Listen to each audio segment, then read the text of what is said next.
So I've been back for about a week now, and I was still working on the Wasp as soon as I came back from California for some finishing touches on her. But nevertheless, I am finally here with the Antman and the Wasp showcase. Now, I had Antman done for quite a while now, and I was going to get this out during the movie, but as I've been saying this entire summer, that this summer has not been exactly the best for me when it comes to YouTube. But now I'm finally doing my best to catch up by bringing you this last project for one of the last big Marvel movie that came out this year, Antman and the Wasp, and which, if you had seen my review video, you know that I was not fond of. Nevertheless, I was still gonna make these figures regardless of how I felt about the movie, mainly because I want to add a Wasp to my collection of minifigures, and also this may come as a shock to you guys, but I've never actually made an Ant-Man figure that I've fully finished. Well, I did make the Civil War one, but this was different because I actually had an Ant-Man helmet to use. So, without further ado, let's get right into the showcase. Now, Ant-Man wasn't that hard of a figure to make, and like I said at the beginning of the video, this is a little bit cool for me because this is the first Ant-Man figure I'm actually going to make and add to my collection, because in the past, I only made the Civil War Ant-Man figure. In fact, I'll bring it out right now. As you can see, this is what my old Civil War figure looked like, and yeah, the helmet is definitely not good, so this is an improvement. So I'm really happy that I was finally able to get my hands on one of the Ant-Man helmets. Now for this figure, it was not that complicated, mainly because I thought Lego did an okay job, but their biggest strength is definitely with the torso design and the leg design, because I could just easily take that. So I took it. I thought it'd be easier than just painting on the rest of the details. So yeah, hopefully you guys won't get mad at the fact that I used their design, because it actually looks pretty good. So the main challenge here was to make sure to get the dark red paint consistent on the arms and to make sure it wrapped around all across the figure. So what I ended up doing was painting the main red on the arms and on the legs in this flamenco red color, an apple barrel paint, and then afterwards I used this like weird Testors translucent paint, and I got it at Michael's Hobby Lobby store. And what I decided to do was that because it's this translucent glossy paint, red paint, I glossed it over the areas where I painted in the regular flamenco red color, so that way it looked a little bit more darker and shinier, and it just looks a lot more better there. So I'm really happy with how it turned out. So yeah, I painted those details on the arms, then painted some gunmetal gray for the little lines running here and there. I painted his little shoulder or his elbow pads, and then his shoulder pads. I didn't do anything for the backpack, mainly because I didn't think it needed any 3D accessory on the back. But I did paint up the helmet. Now the helmet is where I did a little bit of modding to it. I sanded on both sides of the helmet, then added one layer of electrical tape to make it look a little bit more better. And then afterwards, I had Harry sculpt in the hole that was originally in the Ant-Man helmet, so that way it looked a lot more better.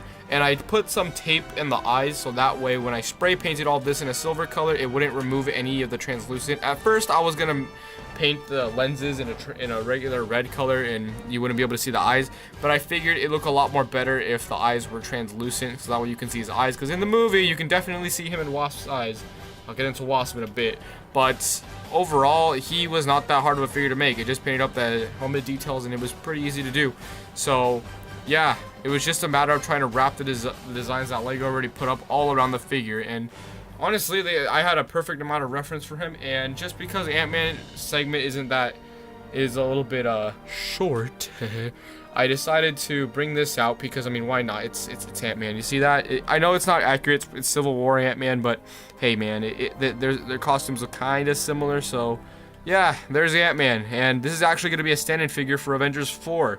So in case you guys didn't know that, So after I'm done with this, he's going to be in the Avengers 4 showcase next year, because he's wearing the same suits or the same suit, I should say, because of the recent leaked pictures or photos that were taken on the set. So yeah, there's Ant-Man. Now let's move on. Now Wasp is where I let my creative mind run wild. Now the first thing I want to address first is the helmet. I just grabbed a regular motorcycle helmet from one of the desks, and then I threw it at Harry and pretty much told him to sculpt it, and he obeyed, as he usually does. Now after he was done sculpting it, I decided to spray paint it in a silver color and then paint the little minor details that were on there. And you can tell that she doesn't have a yellow translucent visor to expose her eyes, mainly because it was too hard. I didn't think about putting that there.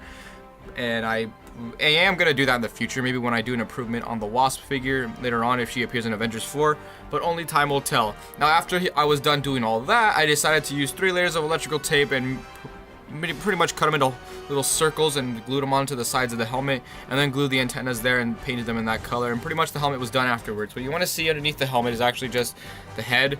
I thought it looked as close to the actress in the movie. Maybe I could have painted some cheekbones, but honestly it doesn't really matter that much because they're mostly in the suits. Now for the rest of the figure, when it comes to the torso, arms, and legs, I just took Lego's torso and sanded the hips, so that way it looks more of like a female curved torso, and it looks a lot more better. And I've started doing that with a lot more of my figures now. And then for the arms, what I decided to do was just paint arms.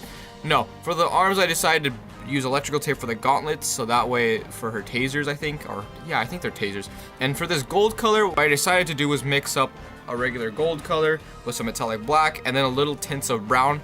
That way it made like this little rusty gold color, and I really like it. I think it looks a lot more better than a brighter gold, like the visor that I did there. And I painted that all around in the areas that needed it. I painted on the hips because I wanted to make sure that this extended all across the belt and extended across the figure. Now for the main base color, what I decided to do was get metallic blue and mix it in metallic black and maybe some gray, and then mix it all together, and that way made it this like dark drabby blue color. And I did add some blue highlights as well, so, and you can kind of tell on the shoulders, the knee pads, and the leg and the thighs. But overall, Wasp wasn't that hard to do. But what was a little bit tricky was the wings. Now for the wings, I decided to get regular action figure plastic and paint on the minor details that were on there. And now you're probably wondering, how are these attaching to her, and can they be on it, and can they be removed from her back? Now what I decided to do was get 3 or multiple layers of electrical tape stacked together. You can kind of see the multiple layers I had to go through. Spray painted that all in a silver color, and then individually placed each one and glued them onto there. And I had to make sure I did this just perfectly. Well, first of all, I had to make sure I cut each of these wings symmetrical, so that way they all look the same to each other, and one didn't look more bigger than the other. And had to make sure they were all placed there and stuck together permanently. And afterwards, to make sure that this stayed onto her, I decided that I was gonna have to make another neck brace like I did for Falcon in Infinity War. Now what I decided to do was get what I did for Falcon and use cardboard and paper hole punch a hole into it and painted it blue, because like her suit, and glue it onto there, so that way these can be attached. And yeah, there is some minor detail. I didn't really do anything. There's the actual jetpack that was printed onto there with Legos. I didn't do anything there because there's no point, and you're just gonna see what I already have here. So yeah, there's the wings and there's Wasp. Pretty complicated figure to do, but not the hardest figure I've had to do. That will come in the future. So yeah, there is Antman and the Wasp. That wasn't that big of a deal to go through. Now without further ado, let's just end this video and do the skit. So yeah, Harry, cue the skit. You should have gone for the head. By Odin's beard, what was that? Hey, I'm Antman. What? Yeah, I just shrunk that Thanos dude from destroying all of you. In fact, everyone's okay. Look. Thor, where did he go? Steve? I'm fine. And shut up, Bucky. Nobody cares about you. And as for Thanos, look, he's down there. No! Okay, guys, that's it for the Antman and the Wasp showcase. Now, the next project I will be working on is Venom. I finally ordered the parts for him, so that way I can finally get started on him. And I have a couple ideas of how I'm going to do him. It's just a matter of getting the main base I'm going to be using for him. Now, for other projects in the future, I have decided that I am going to do Aquaman for probably my last project. I might make another figure, another Spider-Man figure for that new Spider-Man game, because so far it's looking to be pretty good, and I am going to pre-order it.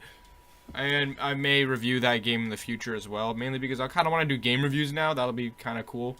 And plus I need video ideas. And I'm also working on a secret project right now that I can't tell you about, and you're gonna have to wait to see for maybe a week. But overall, I am pretty excited for more upcoming videos. I do plan on write another old commentary video maybe in the next coming weeks, and that should be pretty cool. I do start school literally in a couple days, so it's gonna be more stressful trying to do school and YouTube again. We all saw how that went last year. But now that I have more experience, I am more hopeful now that I am able to concentrate and balance both lives out. So until then, guys, I just want to say thank you so much for watching. I look forward to more showcases. Look forward to more of my videos. And yeah, see you guys later. I'm gonna go see if my Venom package is here yet. So yeah, guys, later.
Showcase video. I am super excited to finally be doing one of my most highly anticipated showcase videos. I am super excited to finally be doing my highly anticipated showcase.